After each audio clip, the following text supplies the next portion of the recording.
Salut les maniacs du gros son qui tâche et bienvenue dans ce Vinyl Tag apparemment attendu par quelques maniacs et je dois répondre à nombre d'entre vous.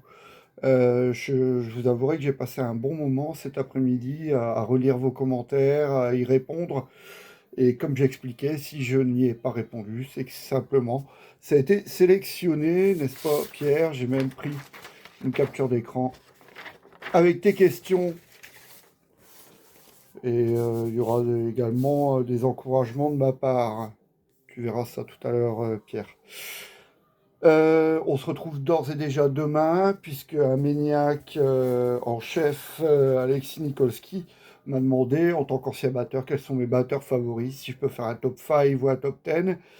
Donc, c'est prévu, Alexis, on verra ça demain. Et comme Pierre, encore une fois, il est hyper actif comme maniac, me cite Mike Portnoy. Eh bien, on verra ça demain, Pierre et Alexis. Donc voilà, on va parler un peu de mes batteurs favoris dès demain. C'est parti donc pour le Vinyl Tag de ce soir. Et puis, on va commencer avec la question que je vous avais posée concernant l'état des disques que vous achetez. Si vous vérifiez l'état des disques en foire aux disques, en brocante ou même dans les magasins d'occasion. Et donc, il y a quelques maniacs qui m'ont répondu, et notamment Phil Voivodian, qui depuis qu'il s'est fait avoir en achetant le premier abattoir en 1985, Vicious Attack, a eu un disque gondolé, et donc partout où il va, même en foire aux disques, il vérifie tout le temps et partout. C'est également le cas de Pyromaniac. Il regarde systématiquement. Vous êtes vraiment de real maniacs, les maniacs. JC Underox, lui, un peu comme moi, il vérifie en foire à la brocante. Et par contre, il fait confiance aux vendeurs. Et en fait, bah, il m'est arrivé un drôle de tour l'année dernière. J'aurais dû en parler, j'aurais pu en parler. Ma fille a acheté un 33 tours des Beatles. Il faut se fier aussi au prix.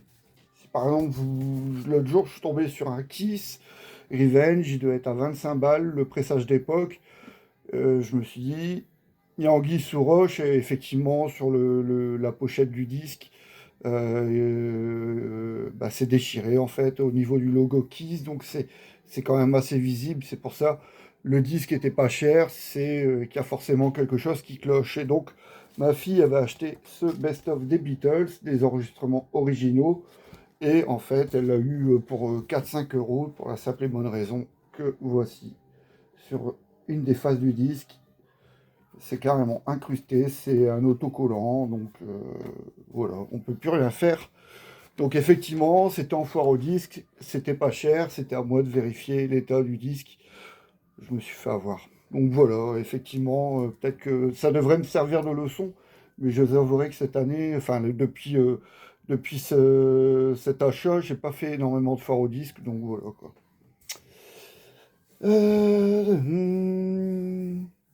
Steph aussi, il vérifie systématiquement, puisque l'autre jour, il a voulu acheter l'album The Lost in Line de Dio.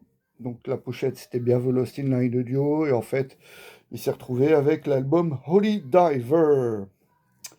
De nombreux maniacs sont comme moi, ils apprécient Motley Crue version John Corabi, donc Emmanuel Z, Stéphane Zamolo, Georges Marette. Ils sont tous d'accord pour dire que Motley Crue, l'album éponyme de 1994, avec Power to the Music, Uncle Jack, Hooligans Holiday, c'est un bon disque produit par Bob Rock. En 2025, Laurent, bah, on a à peu près les mêmes goûts, c'est-à-dire Testament, Sodom, Coroner, Sortilège. Par contre, Ghost, bah, j'ai du mal à comprendre. Ghost, il a de plus en plus de mal, mais le DVD serait bien. Bon, ok. Je n'ai pas regardé le DVD, j'ai eu l'occasion de voir Ghost, deux occasions, c'était vraiment bien. Donc voilà. Et pour rester en 2025, Arnaud me dit de ne pas passer à côté du dernier album de trash old school à l'allemande des Dunkerquois, pardon, de Mortal Scepter. Allez, on fait un petit tour du côté des solos. Roi Modeste, il me parle de The Sails of Sharon, de Child in Time, donc Scorpion, Deep Purple, Edge of Thorns de Savatage, donc c'est Chris Oliva, Crying in the Rain, forcément, la version 1987 de Whitesnake, donc c'est John Sykes qui fait le solo.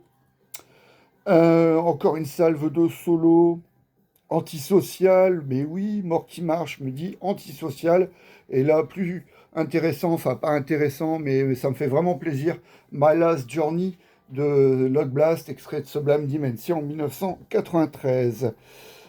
Christophe Mambeuf, All I Want de Lynch Mob, extrait de Wicked Sensations en 1990, produit par Max Norman. Gudule666, il me dit en dessous de la vidéo consacrée au solo, je passe commande. Qu'as-tu commandé? C'est la question que je me pose. Et sinon, pour en revenir au solo, Bruno Bourgane me cite Gates of Babylon de Rainbow sur le premier album, Richie Blackmore's Rainbow de 1975. Donc c'était à l'époque avec Ronnie James Dio et Elf. Metal Freak me cite un énorme classique, celui de Slash, Sweet Child O' Mine sur Appetite for Destruction en 1987. T-Rex, encore un autre classique, celui de Power Slave de Iron Maiden sur l'album du même nom de 1984. Laurent Layerle, un fin connaisseur, est revenu sur Zoetrope et me cite le titre Pickpocket. Francis me précise, Herman Frank n'a jamais joué une seule note de guitare sur les albums de Accept à l'époque où il était dans le line-up, c'est-à-dire qu'il n'a jamais joué sur Restless and Wild, donc Fast as the Shark, c'est Wolf of Man tout seul, et donc il n'a pas joué non plus sur l'album Balls to the Wall. Je pense avoir tout dit en ce qui concerne les solos. Pour les premiers disques, alors 45 tours, maxi 45 tours, CD, enfin voilà, c'est parti. Les 45 tours, Emmanuel me cite Van Halen, Accept, Rat et Night Ranger, en plus de ce que je vous avais proposé. Stéphane Beer Maniac possède le single de Mistreated, j'en avais déjà parlé, suite au décès de Bruno Ramos, c'était son premier groupe, Mistreated. Apparemment, il connaissait bien les frères Ramos, et donc il a le 45 tours de Mistreated, c'est un sacré collector, et outre les classiques qu'on a tous comme Maiden, Saxon, Europe, il a également du Anthrax, du Venom, et il a gagné un album, un 45 tours de Swallow the Sun. Pourquoi pas? Fan de rock'n'roll, me donne quelques précisions sur les singles de Metallica. La version française de One est un single 33 tours. Et sur Eye of the Beholder, il y a deux versions, dont une avec une faute sur le nom Hetfield. Il serait orthographié Hatfield, donc Hat, H-A-T, comme le chapeau. J'ai vérifié, moi c'est la version classique, donc il n'y a pas de faute de frappe sur le nom de James Hetfield. François Gontier, il n'a que des maxi. Bah ouais, les singles, c'était pas fréquent en France, hein. J'en avais déjà parlé dans une autre vidéo. Il y a bien sûr les gros classiques, Still Loving You, Highway to Hell, les singles de Europe qui ont bien marché, Rock the Night, Final Countdown. Mais c'est vrai que pour trouver des singles, bah, c'était pas un format qui était très répandu en France dans les années 80.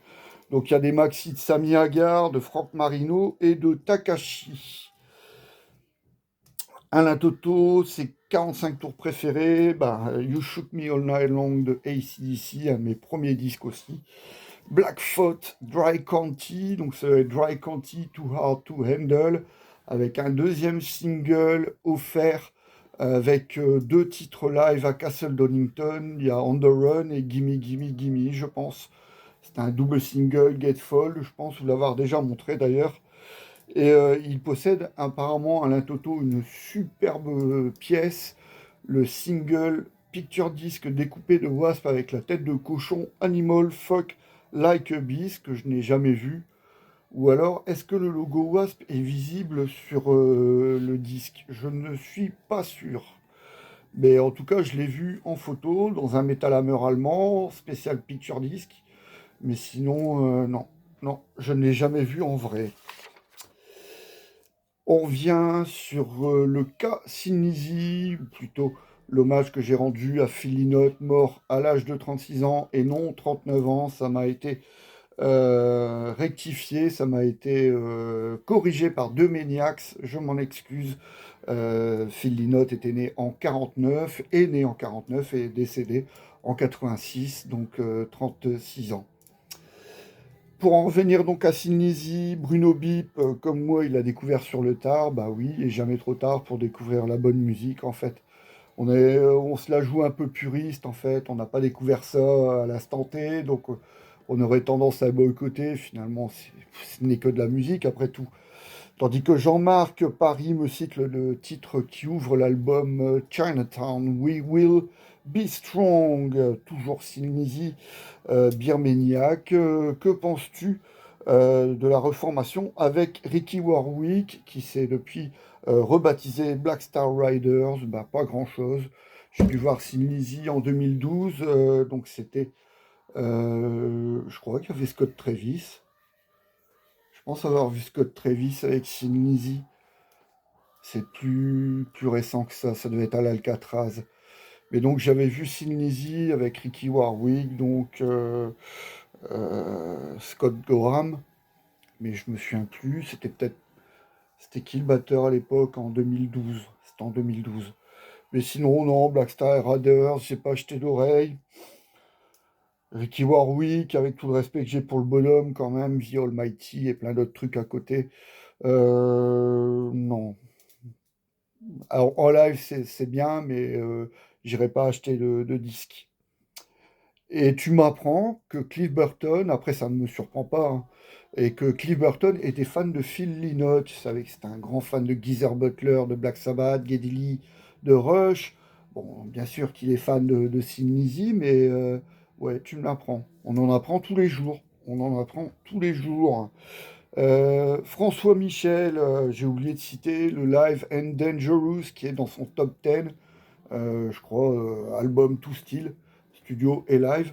Oui, je l'ai pas cité, mais je portais le t-shirt de Live and Dangerous. Et oui, Olivier Gus, il connaissait Live and Dangerous par cœur dans les années 80, à force d'aller voir Motorhead qui balançait le disque chaque soir avant leur concert.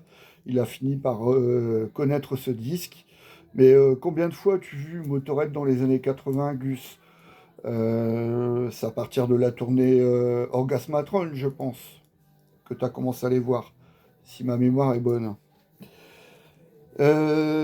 Super 60, j'ai oublié de citer Darren Wharton, le claviériste de Sin Lizzy à l'époque de Chinatown, même s'il n'est pas crédité. Il est crédité à partir de l'album Renegade. Il figure également sur le Thunder and Lightning, le Live Life, donc de 80 à 83. C'est lui le claviériste de Sin Lizzy. Après, il a fait le groupe Dare et l'album Out of the Silence, son premier effort de 88 sur le label de police A&M, je pense, qui avait valu au groupe la première partie de la tournée européenne de Europe. En 1988, très intéressant, ça, j'aime bien ce genre de commentaires, n'hésitez pas à en laisser, hein, les maniacs. Moule frites volante, ça c'est du pseudo que j'adore. Il me parle de ses 16 ans et de ses premiers concerts. Il a été voir David Lee Roth et Jinx au Zénith de Paris, c'était en septembre donc de l'année 88. Et il avait été également voir David Lee Roth, donc là c'était un autre groupe. En fait, Jinx avait remplacé Great White au pied levé, qui n'était pas satisfait des conditions dans lesquelles le groupe était traité. Donc ils avaient écourté leur séjour européen. Et du coup, c'était Jinx pour Paris. Et je voulais savoir, s'il te plaît, Moule Frite Volante, qui était la première partie de David Lee Roth au Forest National de Bruxelles, puisque tu avais fait les deux dates. Toujours au Forest National, tu as été voir Metallica, époque donc Justice for All et Queen's Reich pour Operation My Crime. Comme je t'envie, tu as été également voir. T'as pas traîné quoi, direct. Hein. David Lee Roth septembre, Metallica septembre-octobre, et les Monsters of Rock de Bercy donc septembre avec Iron Maiden, Trust, Anthrax et Halloween. plus Pink Floyd au Stadium Nord, donc ça c'était en juillet 88. J'habitais à une quinzaine de kilomètres du Stadium Nord de Villeneuve-d'Ascq où a eu lieu le concert. On entendait les vibrations de la musique tellement c'était fort. Et je me rappelle parfaitement, nous étions donc en 88 pour Pink Floyd. Mon parrain, à chaque fois qu'il me voyait, il me disait, je vais voir Pink Floyd, je te paye ta place, on y va, tu vas voir, c'est impressionnant. Et ça ne m'intéressait pas. Je vais pas dire que je regrette, mais mes goûts musicaux étaient déjà trop affirmés. J'étais déjà à fond dans le métal, dans le thrash, le heavy, le speed. Et donc Pink Floyd, j'avais peur de m'ennuyer. J'aurais peut-être été fan de musique progressive par la suite, mais bon, enfin voilà. Voilà, voilà. Là, c'est bon, j'y suis. Alors, on continue. Et oui, ben oui, c'est long, les Maniacs. Les premiers disques, puisqu'il y a eu les 45 tours, les maxi. Vincent Grelier, One des Beatles, donc c'est un CD, un Power Slave d'Iron Maiden, Inferno de Motorhead, et le coffret 1989-2005, Roadrunner d'Obituary. Il n'a pas trop compris ce qui lui arrivait, mais bon, depuis, c'est un fan d'Obituary. Double X Jeff, Infinite Dreams de Iron Maiden en CD, ainsi que le Keeper of the Seven Keys partout de Halloween. Et sur un autre poste, il me parle de ses premiers vinyles, The Cure, le Best of Standing on the Beach. Donc on doit être en 86, puisque outre The Cure, son Best of de 86, le Slippery When Wet de Bon Jovi, le Final Countdown de Europe, c'est ce qui lui met le pied à l'étrier. Et après Iron Maiden pour l'album Peace of Mind et Death Angel, The Ultra Violence. Voilà, on passe de Bon Jovi à Death Angel en l'espace d'un an. Moi je dis Double X Jeff, respect. Il me parlait également de Raven et de son look qui leur aurait porté préjudice. Ben ouais, ouais, c'est comme les clips de Saxon où voilà, ils ont voulu engager des pin-up, mais elles ressemblaient plus à des mannequins de seconde zone que vraiment aux pin-up qu'on trouvait aux États-Unis en bikini dans les clips de David Lee Roth. Ça n'avait rien à voir. Là, bah voilà, c'est trois prolos de Newcastle qui veulent se la jouer look américain à l'époque de Pack is Back, de Stay Hard, de Live the Beach. C'est plus ou moins réussi, mais bon, je sais pas. Je pense que la voix aussi de John Gallagher a porté préjudice au groupe, peut-être plus que leur look. Voilà, Double X Jeff. Mordu de vinyle, son premier disque, If You Want Blood, super choix. AC/DC pour la modique somme de 5 euros. On peut pas se planter. Nicole Dordogne, Destroyer de Kiss en LP, Dirty Deeds d'AC/DC en cassette, If You Want Blood toujours en LP. Il y a souvent les mêmes groupes qui reviennent finalement, hein. C'était les groupes les plus fédérateurs, hein. Du Black Sabbath avec Ozzy, donc il y avait Masters of Reality et Volume 4. Il a récupéré comme moi des disques à sa famille, à son frère, ses cousins, Grand Funk et le Cat Scratch Fever de Ten Nugent. Donc tout ça, c'était ses premiers disques. Rudler, il me dit que son premier CD, c'était Fields of the Nephilim, donc assez éloigné du métal, quoique. Et son premier CD métal, Beneath the Remains, on peut pas se planter, Sepultura. JC on the Rocks à la mémoire qui flanche, il ne se souvient plus de son premier disque. Mais après, il me dit que quand même, c'était Master of Puppets de Metallica, mais il se souvient plus du format. Russian Roulette et Backseat de Pierre Gunt, une des sorties de chez Black Dragon dans les années 80. Scapin Molière, un pseudo original, son premier disque, c'est Overkill. Il avait acheté pour la pochette. Et en LP également, il avait le Girls, Girls, Girls de Motley Crue, son premier CD. Ah non, pardon, excusez-moi. J'ai sauté une ligne. Donc le premier CD de Scapin Molière, c'est Overkill, qu'il avait acheté pour la pochette. Laurent Reb, voilà, For the About to Rock, c'est son premier disque d'ACDC avec le Girls, Girls, Girls de Motley Crue. Et en CD, CIA de Glenn Evans, le batteur de Nuclear Assault, qui avait un side project. Il a sorti deux albums sous le nom de CIA. Excuse-moi, Laurent. Et Scapin Molière. Les suggestions. Alors, Pascal Bastien me demande de parler de Budgie, Hawkwind et Crocus. Yatestorm, UFO et Blue Oyster Cult. C'est pas des groupes avec lesquels j'ai grandi, même si j'ai une belle collection Blue Oyster Cult et UFO. Je pourrais te montrer quelques disques Yatestorm très prochainement. Quant à Budgie, Hawkwind et Crocus, alors là, Crocus, j'ai jamais été fan. Et Hawkwind, Budgie, je connais pas suffisamment, encore une fois. Hawkwind, Space Rock, les 70s, c'est pas le son des 80s, ça me convient pas.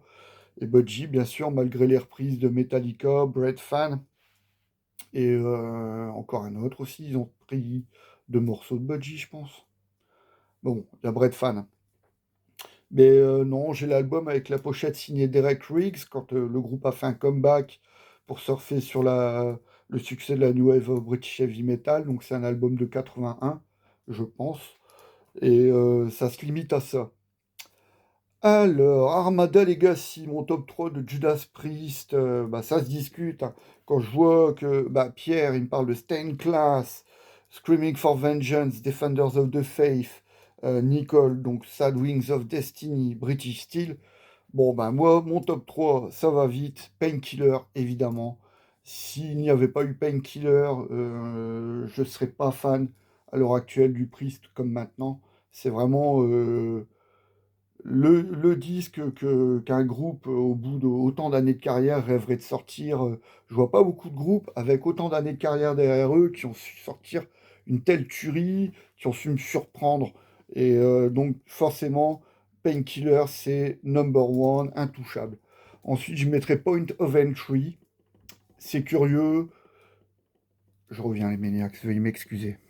Et Here I Am, Maniacs, j'ai changé la face du disque, je ne sais pas parler sans musique, c'est plus fort que moi. Après tout, quand on parle de musique, forcément. Donc, Painkiller, et ensuite Point of Entry, ça peut être curieux, parce que pour beaucoup, les références de Judas Priest, c'est British Steel, c'est Screaming for Vengeance, Defenders of the Faith, Sandwigs of Destiny, c'est vrai aussi. Après, je trouve jusque Painkiller, excepté peut-être avec Ram It Down, sur chaque album, il y a ses qualités, en fait. Chaque album a ses qualités, même Rocarola, je trouve des qualités à Rocarola. Après, il y a des morceaux sur Sin After Sin, par exemple, un morceau obscur comme Last Rose of Summer, c'est magnifique. Mais donc voilà, Painkiller, Point of Entry, qui peut paraître un choix curieux, mais les chansons, il y a des chansons, il y a à prendre et à laisser sur ce disque. You Say Yes, par exemple, j'adore ce titre, mais c'est vrai que ça paraît un peu cucul la praline.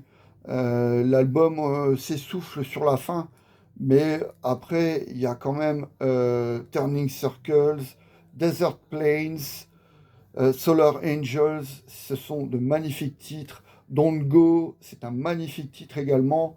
Après, il y a le single Hot Rockin' qui peut paraître léger, mais bon, il passe en fait. Donc, clairement, Point of Entry, c'est mon deuxième. Et ensuite, j'hésite entre Defenders, Screaming for Vengeance, ou même British Steel. British Steel, il y a des moments quand même. You Don't Have to Be Old to Be Wise, The Rage, Steeler. Après, sur Screaming for Vengeance, il y a la doublette The Alien Electric Eye, une intro indissociable du morceau qui suit, avec ensuite enchaîné Riding on the Wind, Devil's Child, Pain and Pleasure. J'en avais déjà parlé sur une de mes vidéos, excepté Fever, que je trouve un peu faible, c'est vraiment un sans faute également. Et puis après, Defenders of the Faith, on a évoqué les 42 ans le 4 janvier dernier. Donc voilà, c'est... Allez, Painkiller, Point of Entry, et puis pour ce soir, je mets Screaming, mais la semaine prochaine, ça pourrait être l'inverse en fait. Mordu de vinyle, l'album et le concert qui m'ont mis la plus grosse claque. L'album, voilà, je viens d'en parler avec Judas Priest, je me suis pris une claque monumentale, d'autant plus que je connaissais déjà bien le groupe, et je ne m'attendais pas à un tel retour en grâce de la part de ces quadras presque quinquas à l'époque, donc voilà quoi.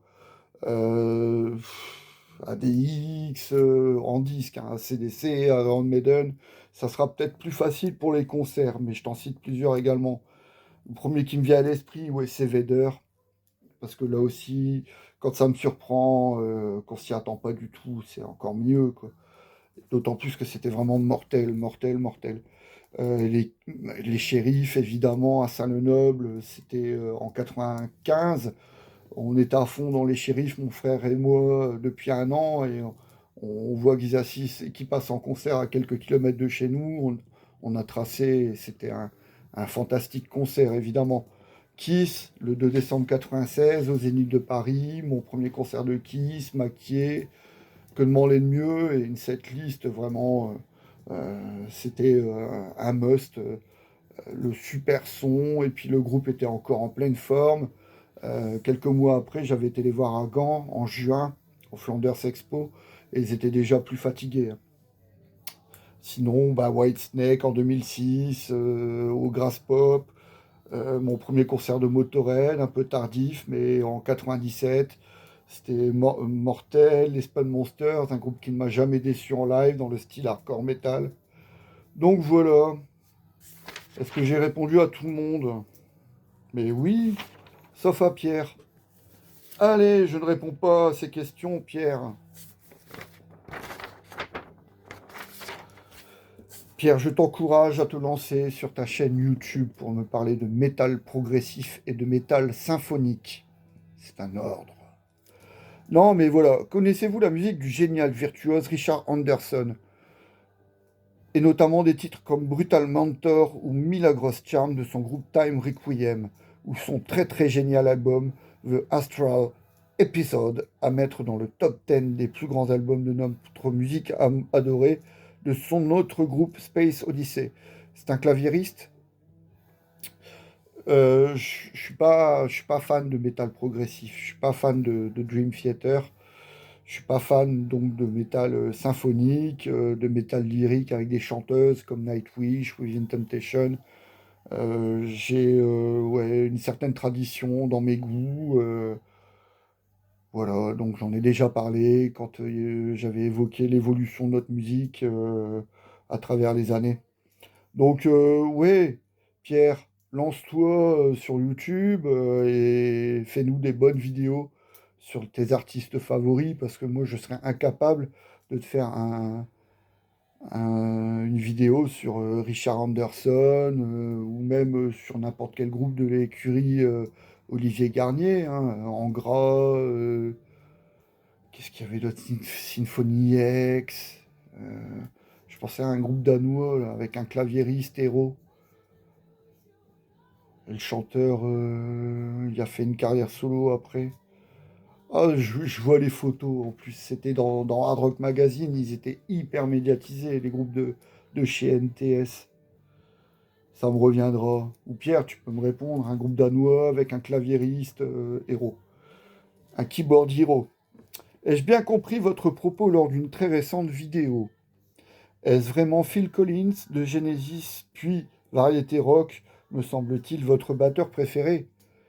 Non, non, mon batteur préféré, enfin mon Phil Collins à moi, parce que Phil Collins, dans les années 80, c'était considéré comme le plus grand batteur de la planète, et bon, ben voilà, c'est, c'était une référence. Je sais pas, par exemple, tout le monde rêverait d'avoir écrit un titre comme Final Countdown ou un Still Loving You, ils vont dire, ouais, ça, je sais pas, voilà, par exemple, Alice on Hell de Jeff Waters et Annihilator, pardon. Donc Alice in Hell, c'est son Raining Blood. Moi, mon batteur, mon Phil Collins à moi, c'est Clive Bird d'Iron Maiden, mais j'en reparlerai demain à la demande également d'Alexis Nikolski.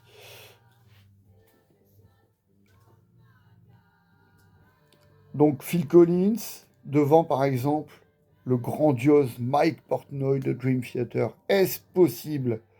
Votre réponse en vos qualités de maniaque absolu et d'ancien batteur m'intéresse. Wow, wow, wow. Ouais, ouais, ouais, c'est vrai que j'ai joué la batterie, mais j'en parlais déjà, mais j'avais vraiment pas de niveau. Et Mike Portnoy, aussi bon batteur soit-il, je suis pas fan de Dream Theater, donc je l'ai déjà vu en concert, voilà. C'est des bons musiciens, mais ça me parle pas, tout simplement, hein. Et en tant que Prums de l'année 2025, ah oui, entre fans de rock'n'roll, Francis et Pierre, c'est à celui qui postera le premier commentaire sous mes vidéos. Donc voilà, il y a un petit game à ce propos, c'est marrant. En tant que Prums de l'année 2025, ai-je le droit à choisir le groupe pour l'artiste auquel vous consacreriez une vidéo courant 2026? Bah déjà, je t'ai consacré 5 minutes à répondre à tes questions. C'est déjà bien. Après, il faut vraiment qu'on ait un artiste en commun que je puisse évoquer. Voilà. Allez, je vous laisse les Maniacs. J'ai beaucoup parlé, beaucoup bafouillé aussi, je pense. Mais bon, enfin voilà, ça peut sembler hésitant, mais j'adore ce que je peux vous proposer. Je m'éclate, c'est l'éclate absolue. Je parle de ce que j'aime le plus au monde depuis plus de 40 ans maintenant, donc c'est le pied total. Prenez soin de vous les Maniacs, à très vite.